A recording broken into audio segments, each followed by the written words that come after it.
Assalamualaikum warahmatullahi wabarakatuh. Perkenalkan, nama saya Farhan Syahra Putra dengan NIM 2424101016. Saya dari program studi Sistem Informasi dan dari mata kuliah Data Mining kelas A. Di sini saya akan menjelaskan tentang materi yang telah diberikan oleh Aspra kemarin serta tugasnya. Jadi di sini ada 6 soal. Jadi kita akan bahas dari yang pertama dulu. Jadi untuk yang pertama ini kita disuruh untuk membuat array 2D menggunakan NumPy ya. Jadi tentu aja awal-awal ini kita import NumPy SNP dulu jadi di sini disuruhnya pakai Google Colab ya. Jadi import NumPy SNP ini fungsinya buat ngambil library NumPy di Google Colab ini dan dialiaskan sebagai NP. Nah, lalu array 2D ini nama yang dipakai buat dipanggil nanti. Terus NP array ini ya singkatan dari NumPy terus array. Ini yang ada di soal 445, 764. Untuk struktur datanya sendiri ini 4 kali 3. Ini 1, 2, 3, 4 terus kali 3. Jadi ada 4 baris dan 3 kolom. Terus ya udah print array 2D ini, array 2D yang tadi dipanggil, terus hasilnya adalah seperti ini. Hasilnya sama karena ini nggak ada perubahan apa-apa ya. Jadi cuma manggil 2D itu tadi ya, array 2D ini. Jadi outputnya ini.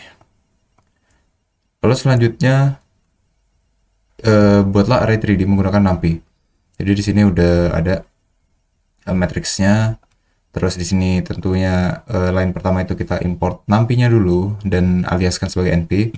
Terus di sini saya namakan sebagai array 3D. Kalau yang tadi kan array 2D ya. NP array sama kayak yang tadi. Terus ya udah ini listnya dari ini. Jadi saya menggunakannya itu jadi harus digunakannya itu per tabel gini ya. Jadi di sini ada 4 kolom dan 3 baris. 4 baris dan 3 kolom sama kayak tadi sebenarnya. Ada 4 baris dan 3 kolom tapi di sini ada 3 ya. Jadi udah ditulis ini 785, 477, 719, 5410 dan seterusnya diikuti sama dua tabel lain ini. Lalu print array dan hasilnya seperti ini. Ya kurang lebih sama seperti nomor 1, cuma ini ada 3 aja sih. Jadi kurang lebih sama kayak nomor 1. Lalu nomor 3.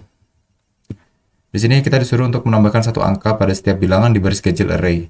Lalu tambahkan angka 2 pada setiap yang genap. Jadi di sini ya import sama terus array np-nya ini kita cuma masukin dari sini. Kita pindahkan ke sini. Nah, terus di array 0.2.2 0.2.22, plus sama dengan 1. Tandanya itu kayak menambahkan nilai 1 lah. Kan tadi disuruh untuk menambahkan 1 untuk yang ganjil. Nah, jadi itu kenapa di sini ada 1. Lalu untuk yang satunya ini sama seperti sebelumnya, ditambahkan 2 karena yang genap, tapi ini slicingnya dimulai dari pertama. Kalau yang tadi kan ini slicingnya dimulai dari 0, seperti itu. Jadi pada intinya itu ini teknik slicing yang mulai dari indeks 1 hingga akhir gitu. Kalau yang tadi itu mulai dari indeks ke 0, seperti itu. Lalu untuk outputnya sendiri seperti ini. Yang tadinya, sebentar.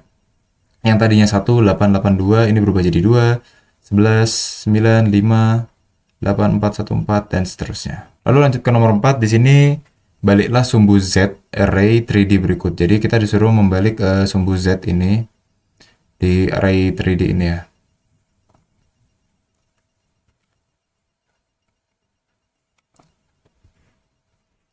Jadi ya untuk awal-awal tetap sama dan yang ini juga tetap sama, kita masukin dari sini ya. Lalu untuk di sini print np flip. Jadi di sini fungsinya itu untuk membalikan urutan elemen berdasarkan sumbu aksis ya, karena tadi kan disuruh balikin dari yang Z itu. Terus karena aksis itu 0 merujuk pada dimensi pertama, maka ditukar dengan urutan blok matriksnya seperti itu. Jadi nanti bloknya ini ditukar-tukar ya. Terus blok terakhir blok terakhir itu indeks kedua, blok tengah itu indeks ke-1, ini indeks ke-1 dan ini indeks ke-0. Jadi ini blok yang terakhir ini pindah ke pertama sini. Lalu yang tengah ini tetap di tengah, tapi yang pertama ini pindah ke yang terakhir seperti itu. Jadi anggapannya tukeran itu cuma indeks ke-0 sama indeks keduanya. Jadi yang indeks ke-1 ini tetap di tengah.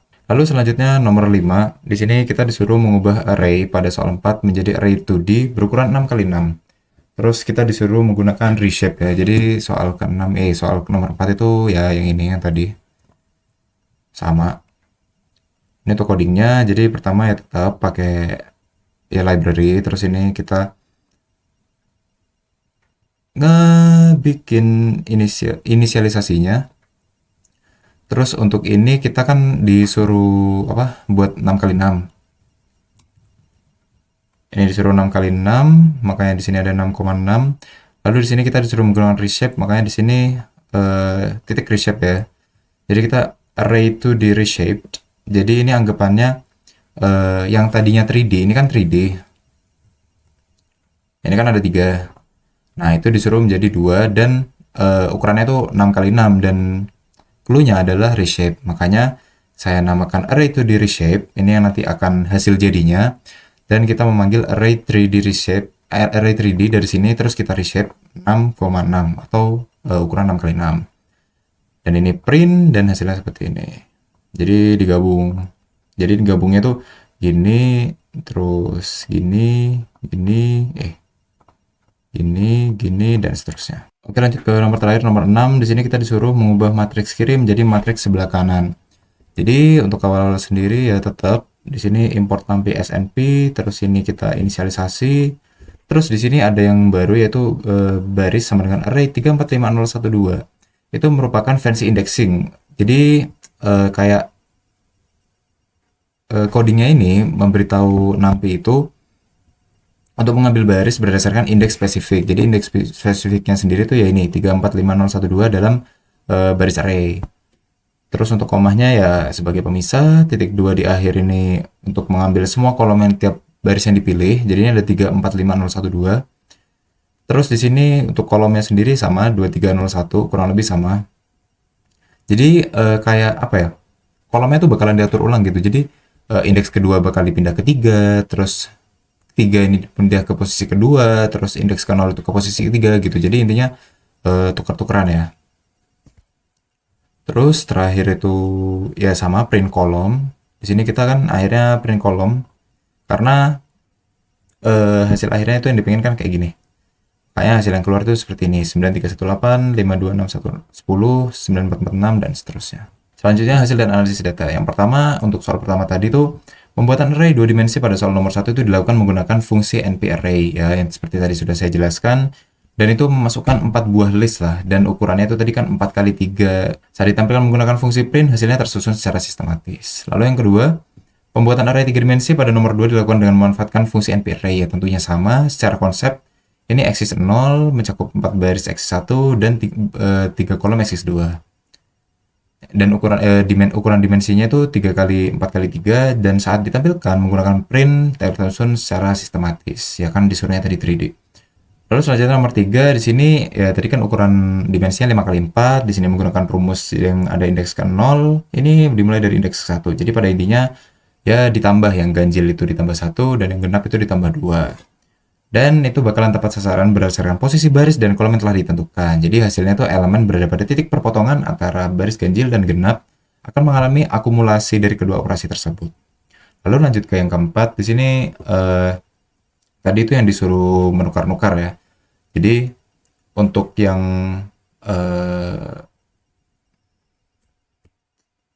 apa sih namanya? Untuk yang indeks ke 0 itu bakalan ada di indeks kedua bakalan ada di 0, dan yang indeks ke 1 itu atau di tengah itu tetap. Jadi yang tukar-tukaran itu aja. Jadi operasi ini tuh mengubah urutan kemunculan tiap blok matriks saja sih. Jadi matriksnya tadi kan berubah-ubah bloknya, tapi tadi saya sebut indeks biar lebih mudah. Jadi hasilnya itu akan menunjukkan susunan layer terbalik dari kondisi awal namun tetap mempertahankan integritas pada setiap subarray. Lalu yang kelima, di sini ukuran dimensinya tadi 3 kali 4 kali 3, dan awalnya itu 3 kali 4 kali 3, terus disuruh ubah menjadi 6 kali 6. Dan kita dikasih clue tadi suruh menggunakan reshape ya. Jadi totalnya itu tadi ada 36 karena 6 kali 6 kan. Terus ini dapat disusun ulang tanpa hilang atau berubah nilainya. Jadi tinggal digabung-gabung aja sih, kayak tadi yang saya bilang, ini digabung 2 seperti itu. Lalu karena ini cuma modifikasi metadata mengenai dimensi array tanpa harus menyalin data fisik, jadi integritas nilai tetap terjaga dan nggak ada yang keubah. Lalu untuk yang nomor 6, yang nomor terakhir ini, ukuran dimensinya 6 kali 4 dan menggunakan teknik indexing seperti yang tadi saya sudah jelaskan. Jadi itu untuk baris tadi 345012 dan untuk kolomnya 2301. Jadi ini digunakan untuk melakukan rotasi searah jarum jam dan melakukan pembalikan. Jadi kesimpulannya secara keseluruhan, ke-6 soal ini membahas tentang penggunaan library NumPy, ya tadi pakai di Google Colabs itu, untuk membangun, memahami, dan memanipulasi struktur data array multidimensi secara sistematis. Jadi mulai dari pembuatan array, 2 dimensi, 3 dimensi, menggunakan NP array, dengan penekanan pada struktur list bersarang dan pemahaman axis. Lanjut ke teknik slicing untuk modifikasi elemen tertentu, lalu ada pembalikan urutan layer pada 3D, perubahan bentuk array menggunakan reshape dengan menjaga jumlah elemen, hingga transformasi spasial matriks yang tadi ada di nomor 6. Jadi mungkin penjelasannya itu saja dari saya, kurang lebih mohon maaf. Wassalamualaikum warahmatullahi wabarakatuh.